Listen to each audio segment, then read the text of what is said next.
C'est parti pour une correction express.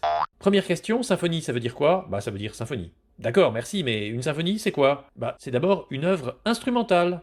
D'ailleurs, exécutée par un orchestre qu'on appelle l'orchestre symphonique. Mais c'est quoi ce brouhaha? Bah, c'est un orchestre qui s'accorde, parce que pour que tous les instruments puissent jouer ensemble juste, il faut une note de référence. Cette note, c'est le La. Une symphonie, ça comporte 4 mouvements. 4 mouvements, c'est 4 parties, comme 4 chapitres, si tu veux, dans un livre. Ces mouvements, ils sont alternativement rapides, ou pour certains, ils sont plus lents. La symphonie, elle apparaît au XVIIIe siècle, en Allemagne, avec papa Joseph Haydn. Oui, c'était un sacré blagueur lui aussi. Chacune de ces symphonies est une surprise. Des symphonies, t'en connais? Mais bien sûr.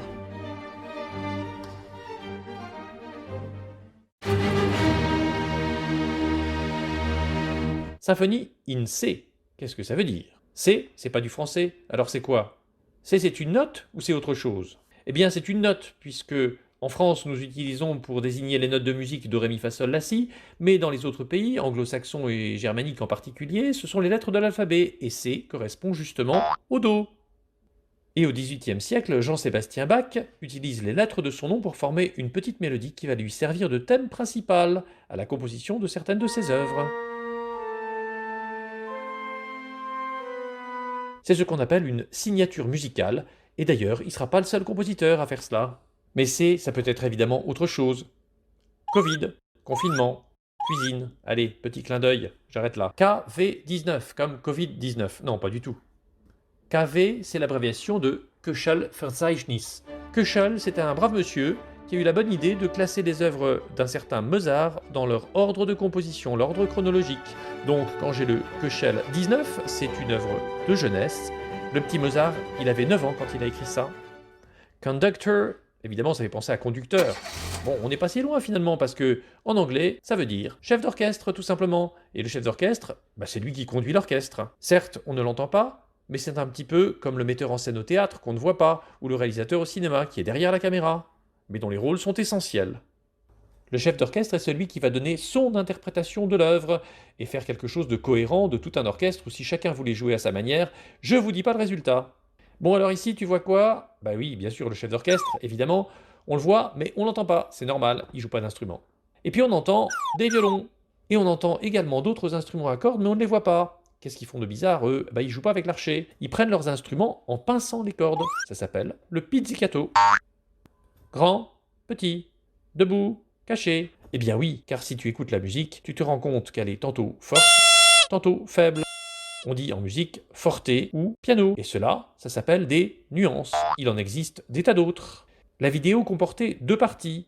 La première et la seconde propose exactement le même thème musical, sauf que la première fois, nous n'avons pas les accessoires qui s'ajoutent. À droite, à gauche, je suis là, je suis pas là. Ça c'est pour illustrer la petite mélodie que tu entends, qui évoque un coucou. On en arrive à l'énigme. Serait-ce Léopold, le papa du petit prodige, à croquer, qui en est le compositeur? On l'a bien cru, c'était du tout cuit. Et oui, pendant un temps, on a attribué au père de Mozart, Léopold, l'écriture de cette symphonie. Mais ce n'était pas lui. Et Mozart a croqué parce que vous voyez ici le fameux Mozartkugel, une petite confiserie faite de chocolat, pistache, pâte d'amande et praliné. Ici la version Mirabelle, version grande surface. Là, la version Fürst. Paul Fürst s'installe en 1884 à Salzbourg, la ville natale de Mozart, et en 1890, il invente ce petit bonbon. Et pour déguster la recette originale, il faudra vous rendre à Salzbourg, dans l'un des 4 magasins Fürst. Quoique certains pensaient plutôt au prof du petit prodige. On a longtemps prétendu que le compositeur de cette œuvre n'était autre que le papa de la symphonie et professeur de Mozart, Joseph Haydn. Oui, on en a parlé juste avant. La légende raconte qu'en faisant son marché, il était tombé sur un stand de petits jouets, et c'est là qu'il a eu l'idée de composer cette œuvre. Et puis, à part papa Haydn, on a aussi parlé de Michael, son fils, qui était lui-même compositeur. Et oui, parce que pendant longtemps, quand papa était charpentier, on devenait charpentier, et quand papa était compositeur, on devenait compositeur. Mais en fait, on s'est trompé. Oups. Et pendant 2 siècles, on a cessé d'attribuer cette composition à différentes personnes qui n'en étaient pas les auteurs. Finalement, on se rend compte que c'est un moine qui a pondu cette œuvre.